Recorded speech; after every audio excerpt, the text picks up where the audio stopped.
Welcome to FX Street. If you like what we're talking about, join us on YouTube. Hit that subscribe button.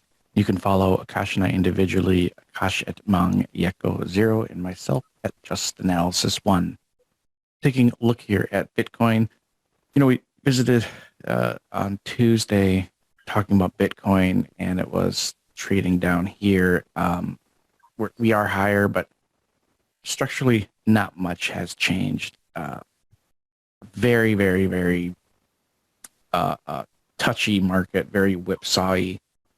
There was a confirmed ideal bearish Ichimoku breakout on Sunday, and tiny bit of fall through on Monday. Looked like it was about to break out above the cloud on Wednesday, and then it fell down again. It's just all over the place. So structurally, on the daily chart, Bitcoin is very much bearish. That's what it tells us. However, when you look at the weekly chart and you look at higher time frames, it's not. I mean, it's very neutral here. I mean, when you look at the weekly chart, the ranges of these candlesticks of the bodies are. I mean, look at last week's. It was pretty much they were on top of one another. The open was 39,252. The close was at 39,171. And then you look at this week as well. Unless something drastic changes, the open and the close are going to pretty much be the same again. And then you look at the week of February 25th, the last week of February. It's a pretty tight range in between the bodies there, stuck inside the cloud. So if you want a good example of what the cloud is like, just look at the price action on the daily chart and then look at how Bitcoin is traded. I mean, the cloud represents indecision, volatility. It's where trading accounts go to die.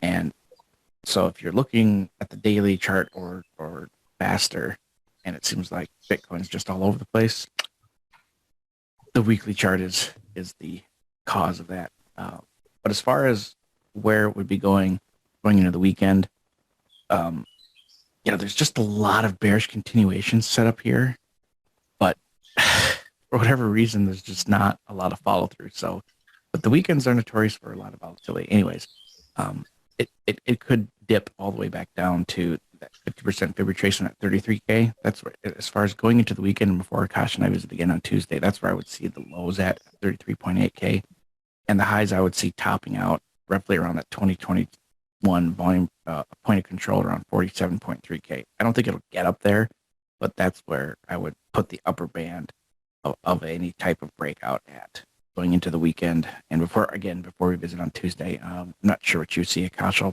pass it off to you. Thank you, John. Right, so from a daily time frame, right, the levels that I mentioned are pretty much the same. Close above a daily and a weekly close above 52K is where I'm going to flip bullish. If we close below 35K, again on the daily or the weekly time frame, I'm expecting a crash up to 29.8K, where you have a ton of sell side liquidity present. Right, but another thing that I noticed a while ago was this symmetrical triangle formation. You could also consider this as a bear flag, but for now, I'm just going to view it as a pennant, a triangle, symmetrical triangle, and the projections here, the bullish projections put target at roughly 55K, and the bearish ones put it at 23.5K as well. So 25.3K. So what's interesting is this particular level here, 25.3K, is the average buying price of Bitcoin, or like the holders that purchase Bitcoin anywhere from 11K to 35K. So this is a really important level, and I want to shift this second potential bottom to this level here. Apart from that, there's also this MicroStrategy average buying price, which I'm considering as the first bottom or a capitulation event, right? In any case, this is where I'm expecting to probably start accumulating. And if the price dips down here, I'm going to add more to my positions. So the macro levels remain pretty much the same. But from a 4-hour time frame, I noticed this breaker form here after price dipped, The breaker extends from 42.8K to 43.7K. Originally, I shorted Bitcoin when it was around here, expecting it to retest the breaker, but it did not, and it went lower. Right. For now, we're seeing some sort of bullish reaction or like consolidation of sorts at this daily demand zone, extending from 38.8K to 36.5K. So I'm expecting something like this to play out. Price goes up, retests this, and comes down.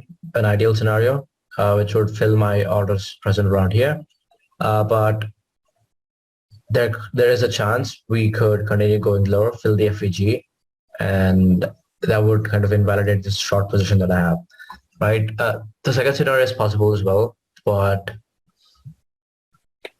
currently I'm uncertain as to which scenario is going to take place. And if you look at the same chart from a daily time frame, right? None of the candles that dipped into the daily demand zone produced a close below the demand zone's lower limit. So for now, the demand zone is valid, but multiple retest of this kind of weakens it.